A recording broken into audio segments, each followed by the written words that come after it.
আসসালামু আলাইকুম এভরিওয়ান, কেমন আছেন সবাই? আশা করব সবাই অনেক অনেক ভালো আছেন। আমরাও আলহামদুলিল্লাহ ভালো আছি। তো অনেক অনেক দিন পর একটা লং ভিডিও নিয়ে চলে আসলাম।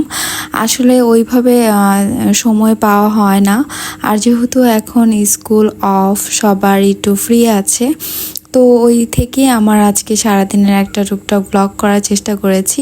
এখানের মজার একটা ভিডিও দিয়ে স্টার্ট করছি। দেখতেই পাচ্ছেন আমি একটা ঘুড়ি পেয়েছি ছাদে। আসলে প্রায় এরকম ঘুড়ি পাওয়া যায়, তো আমি এখন কয়েকদিন ধরে ইচ্ছা হয়েছে ঘুড়িগুলো কালেক্ট করব।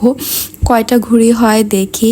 এ পর্যন্ত এই যে আজকে ছাদে এটা পেয়েছি, আবার গতকালকে এই ঘুড়িটা পেয়েছি। আমরা কিন্তু ইচ্ছা করে না, এটা আসলে ছাদে এসে আটকিয়ে যায়। তো রাতের বেলা হোক, দিনের পরের দিন সকালে হোক, এরকম ঘুড়ি পাওয়া যায়। তো এই ব্যাপারটা অনেক মজার লেগেছে। আর এখানে একটা জিনিস দেখাই, ঘুড়ির যেই সুতাটা এত পরিমাণ ধার, মানে আপনি যদি এটাকে প্রেশার ক্রিয়েট করে টানাটানি করেন, এটা মনে হয় হাত কেটে যাবে, এরকম অনেক ধার আর অনেক মজবুত। এটা হচ্ছে গাছের সাথে পেঁচিয়ে দেন এভাবে আটকিয়েছিল। তো এটাকে আমি কেটে ঘরে নিয়ে আসলাম। আর আজকের ওয়েদারটা খুবই সুন্দর ছিল মাশাল্লাহ। এটা আসলে কয়েকদিন আগের করা ব্লগ, তখন ওয়েদার 2 দিন অনেক ঠান্ডা ছিল। ওই সময়ের ব্লগ দেখতেই পাচ্ছেন। ছাদে এত ভালো লাগছিল হাঁটতে। তখন কিন্তু ছিল দুপুরের টাইম, বাট দেখতে আর হাঁটতে আমার খুব ভালো লাগছিল। আর এমনিতেও যেহেতু ছাদে অনেক অনেক গাছ মাশাল্লাহ, তো এই জন্য কিন্তু মাঝে মধ্যে ছাদে এসে এইভাবে একা একা নিরিবিলি হাঁটতে আমার অনেক ভালো লাগে। তাই আজকে হঠাৎ করে ইচ্ছা করছে ছাদের একটা ছোটোখাটো ভিডিও করি, একটু হাঁটি। আমার ব্লগও করা হয়ে গেল, আর সময়টাও সুন্দর মতো কাজে লেগে গেল। তো এখন হচ্ছে রান্না বান্নার পার্টে চলে আসি। আজকে ইফতারিতে কি রেডি করছি সেটাই আপনাদের সাথে শেয়ার করব। তো প্রথমে হচ্ছে আমি এখানে পোলার চাল নিয়ে নিয়েছি। আজকে একটু পোলাও আর হচ্ছে মুরগির একদম আলু দিয়ে একটু ঝোল ঝোল করে ভুনা করার ইচ্ছা। আমি হচ্ছে ভাজা পোড়া ইফতারিতে তেমন একটা বানাই না, তেমন একটা বলতে কি খুব কম বানানো হয়। আমি এই মান্থে একটু ভাজা পোড়াটা অ্যাভয়েড করার চেষ্টা করছি, যেহেতু আমার অনেক বেশি গ্যাস্ট্রিকের প্রবলেম হয়ে গিয়েছে।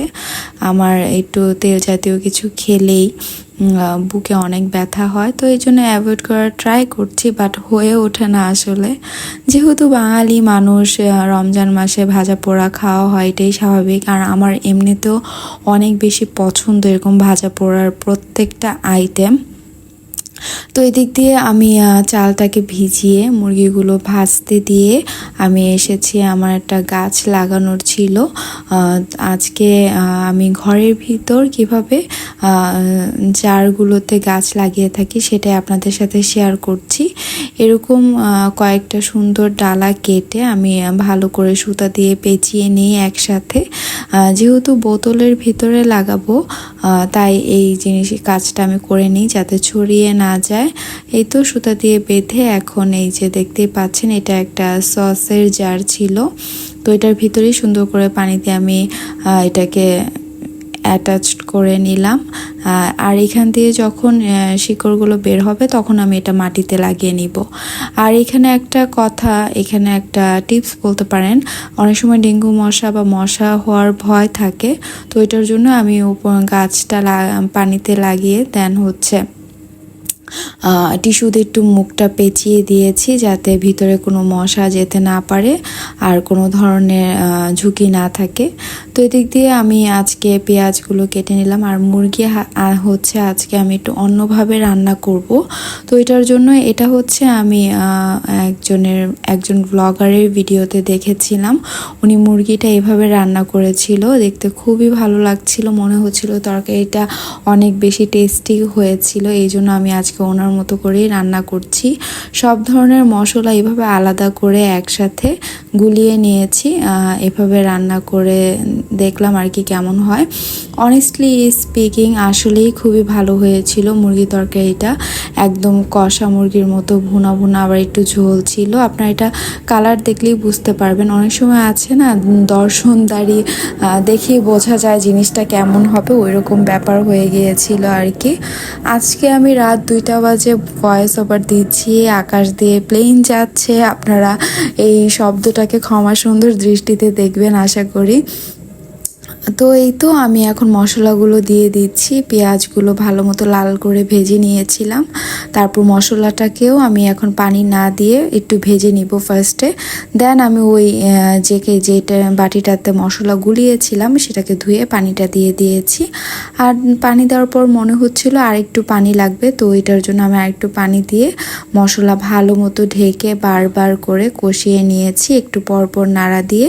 এখন মশলাটা কষানো হয়ে গিয়েছে, আমি আলু আর মুরগি যে ভেজে রেখেছিলাম ওইটা দিয়ে দিচ্ছি। আসলে মুরগি রান্না করার রেসিপি বলার মতো কিছু না, আমি আজকে বলছি কারণ আমি একজনকে যেহেতু ফলো করে আমি রান্নাটা করছি তাই আর কি বলা। আর আমার কাছে রান্নার পর আমি আসলেই খুবই ইমপ্রেসড, রান্নাটা খুবই মজা হয়েছিল। আমরা দেখা যায় চুলার মধ্যে দিয়ে দিই, একটা একটা করে মশলা দেই, ওইভাবেও মজা হয়। কেন জানি একটু ডিফারেন্ট টেস্ট আমার কাছে মনে হচ্ছিল এসেছে, তাই আপনাদের সাথে শেয়ার করা আর কি। তো এখন ইফতারির আগ মুহূর্তে একদম সুন্দর করে আমি ডেকোরেশন করে নিচ্ছি। আর দেখতে পাচ্ছেন আরেকটা জিনিস ছিল, আমি পোলাও একটু রান্না করেছিলাম, ও আপনারা তো দেখেছিলেনই। আর হচ্ছে মাংস একদম ঝুরঝুরা ভাজি করে গরম করে নিয়েছিলাম। এটা আগেই রান্না করা ছিল, বাট মাংস খেতে খেতে আর ভালো লাগছিল না, তাই চিন্তা করলাম আজকে শুধু মুরগি আর পোলাও দিয়ে খাবো। বাট সাথে একটু মাংসটাও গরম করে নিলাম, একদম যেহেতু শুকনা করে ভাজি করেছিলাম।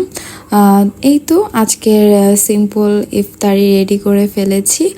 আর এখন এই রমজান মাসে তরমুজ ইফতারিতে না হলে কি হয় বলেন, খাওয়া দাওয়া শেষ করে তরমুজটা কেটে সুন্দর করে মানে আমরা দুইজন কম্পিটিশন করে মনে হয় তরমুজ খাই, এরকম অবস্থা। আমাদের দুইজনেরই তরমুজ খুবই পছন্দ। তো দেখা যায় আমাদের একটা বড় তরমুজ আনলেও আমাদের 2 দিনের বেশি যায় না, মানে আমরা ঘুমানোর আগে ইফতারির পরে মানে এরকম করে আমাদের খেতে হয় আর কি। তো আজকে ডেইলি ব্লগটা এখানে শেষ করছি। ভালো থাকবেন সবাই, আল্লাহ হাফেজ, আসসালামু আলাইকুম।